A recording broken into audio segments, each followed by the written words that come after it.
Vajiraman Ravi has been still there even during my mains preparation, during both my attempts 2023-24. I started my preparation in 2018 here as a foundation batch student, and finally I'm again back here 6 years later. The life has come full circle finally. I post-graduated actually in year 2018. After that I came to Vajiraman Ravi, as the name has always been there, where I was completely clueless कि क्या करना है क्या नहीं. And that year I think ये join किया test series मैंने, and we had those regular feedback sessions. GS we had GS. I was enrolled for the GS thing. I had that regular feedback session after every copy that was checked. We had those mentoring sessions going on. So उससे पता चलता था what is wrong, where I should add on, what is the changes I need to make, etc. So it went like that, and I really scored good in GS. Last year also it was 435 marks in GS 1, 2, 3, 4.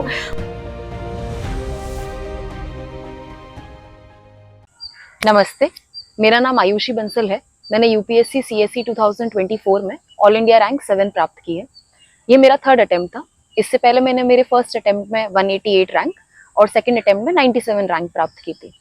आज मैं आपके साथ share करना चाहूँगी कि how can we make UPSC very simple process which seemingly is very complicated, but how to make it simple. सबसे पहले अगर UPSC को सिंपल बनाना है तो सबसे ज़रूरी है माइंडसेट। जिस माइंडसेट के साथ हम प्रेपरेशन स्टार्ट करते हैं, usually whenever I meet a new aspirant, उनको हमेशा ऐसा लगता है, और मुझे भी ऐसा लगता था जब स्टार्ट किया था, कि UPSC एक बहुत ही डिफिकल्ट एग्जाम है, बहुत ज़्यादा कॉम्प्लिकेटेड प्रोसेस है, बहुत वास्ट सिलेबस है, प्रीलिम्स भी है, मेंस भी है, इंटरव्यू भी है। तो इस सब के थ्रू नेविगेट कैसे करें, इसको कैसे सिंपल बनाएं?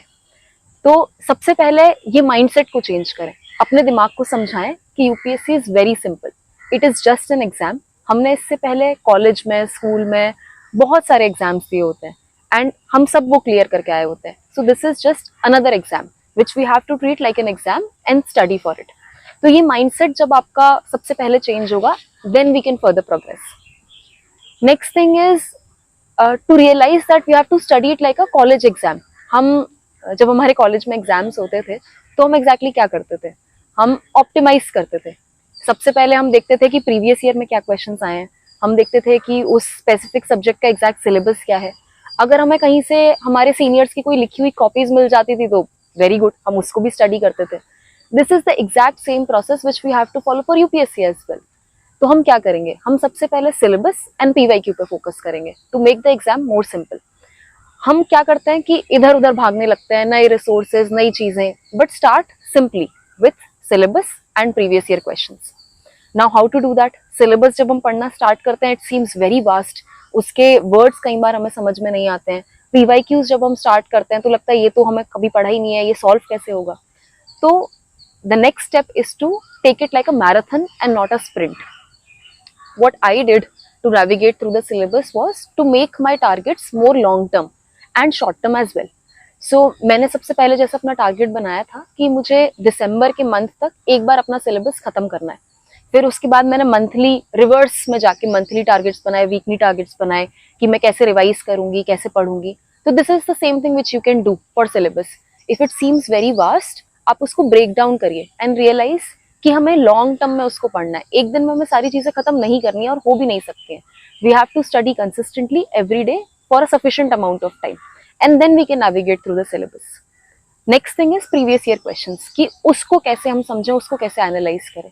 तो उसको सिलेबस के अकॉर्डिंग पढ़ें। व्हाट आई डिड वाज कि एक सिलेबस की लाइन लेती थी and used to study all the PYQs under it and read them a lot of times. एक बार में वो नहीं समझ आते तो आप उसको मल्टीपल टाइम्स पढ़ें। जब आप ऐसा करेंगे तो आपको खुद ही काफी सारी चीजें फिगर आउट होने लगेंगी। Another important thing to make UPSC simple is try not to figure out everything at once.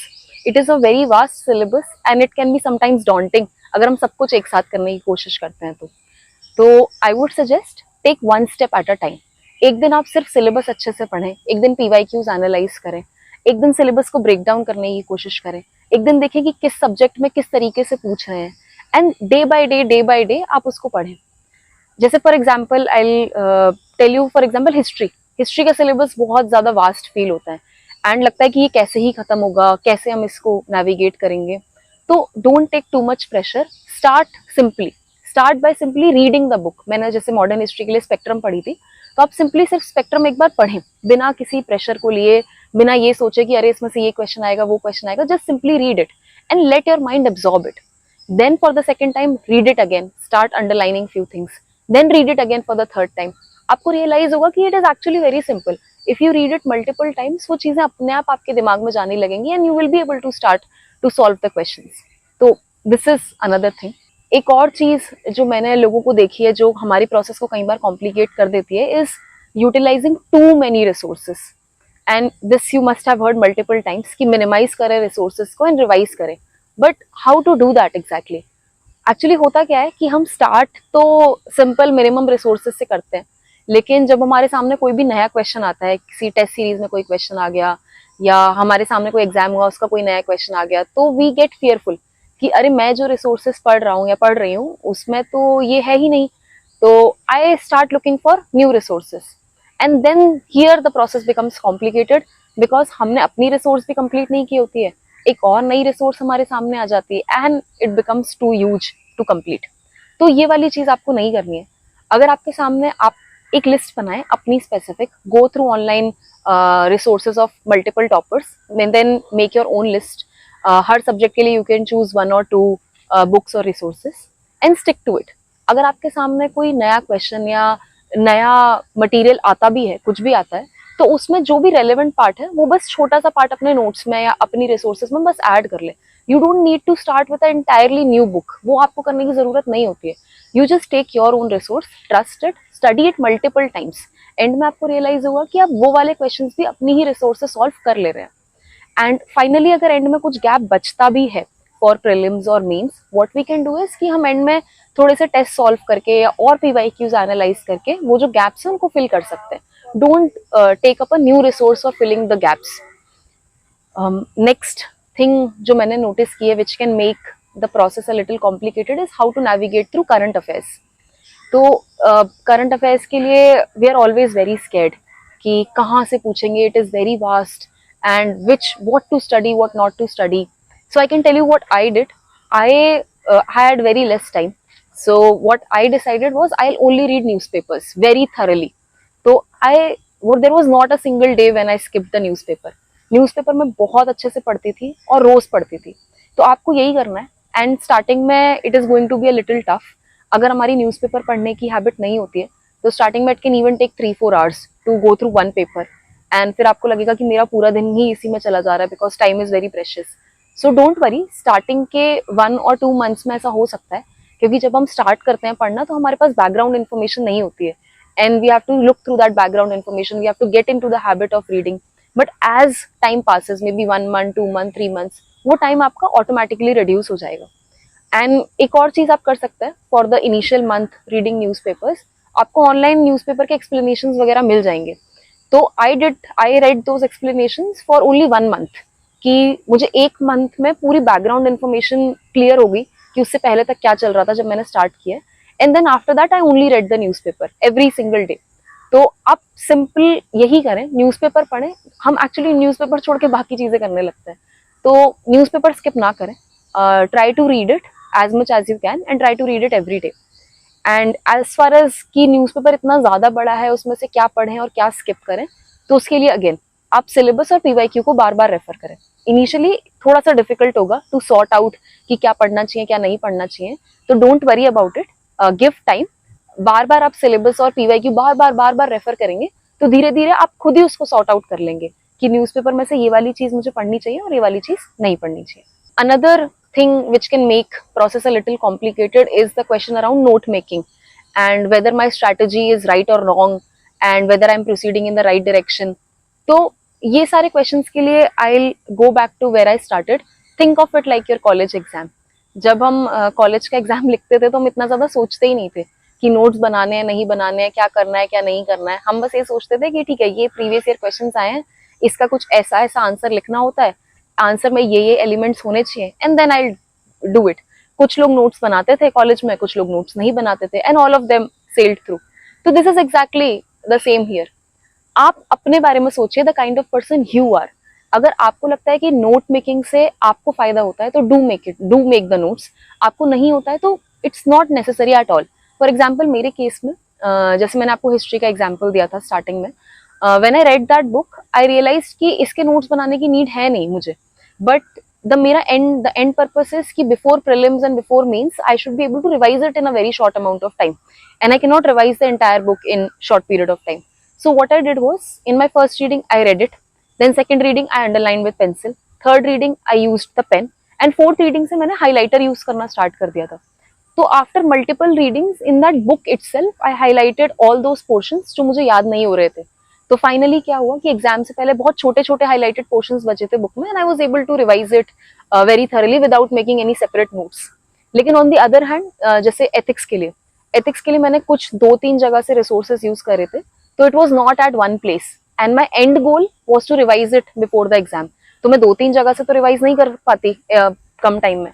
तो what I did was, for ethics I definitely made my own notes, and I made my notes according to my requirement कि ये syllabus की line है, इसमें ये 4 चीजें मुझे लिखनी है एग्जाम में, and these are the examples which I have to include, so I wrote them in my notes. And बाकी चीजें जो मुझे याद रह जाती थी, I did not include it in my notes because it was not necessary. So आप यही इसी तरीके से सोचिए, there is no one size fits all strategy कि अगर किसी ने ये किया है तो हमें भी यही करना चाहिए. यू डिसाइड फॉर योरसेल्फ कि आपको नोट्स बनाने हैं कि नहीं बनाने हैं, और अगर आप बनाते हैं तो क्यों बनाने हैं, आपका एंड गोल क्या है. जैसे मेरे लिए नोट्स बनाने का एंड गोल था कि एग्जाम से पहले शॉर्ट अमाउंट ऑफ टाइम में I should be able to revise it, क्योंकि बहुत सारी चीजें याद करने के लिए होती है, रिविजन इज अटमोस्ट इंपॉर्टेंट. तो with that goal in mind I design my notes according to my strategy. तो आपकी जो भी रिक्वायरमेंट है आप उस हिसाब से अपने नोट्स बनाएं. As far as the question is concern कि whether my strategy is right और wrong and if I am moving on the right path, I would say that UPSC में बहुत ज्यादा जरूरी होता है खुद पर विश्वास रखना. You will see people from all sorts of background clearing this exam with all sorts of strategies. तो have faith in your strategy. बस उसको तभी modify करें या change करें when you see PYQs और when you write tests and you are seeing कि आपकी strategy अभी work नहीं कर रही है, कुछ fundamental flaws आ रहे हैं, then only you change it. But ऐसा ना करें कि आप रोज रोज उसको change कर रहे हैं because market में कुछ नया आ गया है. तो just have faith on yourself and modify your strategy only if needed. And end में I would just say that whenever you think that UPSC the syllabus is very vast, the process is complicated, always remember that there are multiple people from very different backgrounds who clear this exam, and if they can, you can too. I just always think कि it is only an exam and nothing more than that. Simple एक exam है, उसे exam की तरीके से ही पढ़ना है, जैसे कॉलेज में पढ़ते थे यहाँ भी वैसे ही पढ़ना है. तो अगर ये माइंडसेट रहेगा आपका तो चीजें थोड़ी ज्यादा आसान हो जाएंगी. एक और बात मैं जो ऐड करना चाहूंगी to make this process simple is to focus on more practice. हम क्या करते हैं कि कई बार हम चीजें पढ़ते रहते हैं, बार बार पढ़ते रहते हैं, रिवाइज करते रहते हैं, बट उसकी प्रैक्टिस नहीं करते हैं. प्रैक्टिस का मतलब for example in prelims you practice by practicing actual questions, and for example आप PYQs निकाल सकते हैं बहुत सारे सालों के, and you practice them on your own within a limited time frame and match them with official answer keys. तो practice से क्या होता है कि वो ज्यादा अच्छे से हमें याद भी होता है and we get how to apply it in exam. Similarly mains के लिए एक बार आपका एक सर्टेन अमाउंट ऑफ पोर्शन खत्म हो जाए, you start practicing answer writing. Answer writing हमें ऐसा लगता है कि कोई बहुत बड़ी चीज है, it is something very difficult, it requires something very different, but ऐसा एक्चुअली नहीं है. It's simple. The point is to start answer writing. जब आप उसको लिखना स्टार्ट करेंगे, आप पहली बार में हर इंसान बहुत खराब आंसर लिखता है, but then the answer is to actually write it. तो आप उसको लिखिए and you match it with toppers copies, you write with PYQs, then आपको धीरे धीरे धीरे धीरे अपने आप ही इंप्रूवमेंट फील होने लगेगा. Don't take too much pressure about not starting it. I would just say कि keep practicing as much as you can. Another thing is कि काफी बार ऐसा होता है कि हम करंट अफेयर से इतना ज्यादा डर जाते हैं कि we start devoting a lot of time to current affairs only and forget about the low hanging fruits which is the static portion. For example in prelims आप नोटिस करेंगे कि अच्छा खासे number of questions come from very static subjects, history, polity, environment, economy, which if studied properly are doable. But हम कई बार क्या करते हैं कि उसी को स्किप कर देते हैं. We focus a lot on इधर उधर का मटेरियल एंड करंट अफेयर्स, तो we are not able to do these simple questions also. तो आई वुड से कि आप अच्छा खासा टाइम दें. Do not neglect the static portion. Even in mains आप देखेंगे कि though seemingly it is a lot of current based, but उसमें भी काफी सारा स्टैटिक पोर्शन का बहुत इंपॉर्टेंट रोल होता है if you go through the syllabus. तो स्टैटिक पोर्शन पे अच्छे से फोकस करें एंड करंट पे भी फोकस करें, but optimize your time for both. एक और क्वेश्चन जो लोगों का आता है वो ये रहता है कि हम टाइम कैसे मैनेज करें, इतना सारा सिलेबस है एंड दिन में there are limited number of hours, months भी हमारे पास लिमिटेड है, how to manage our time.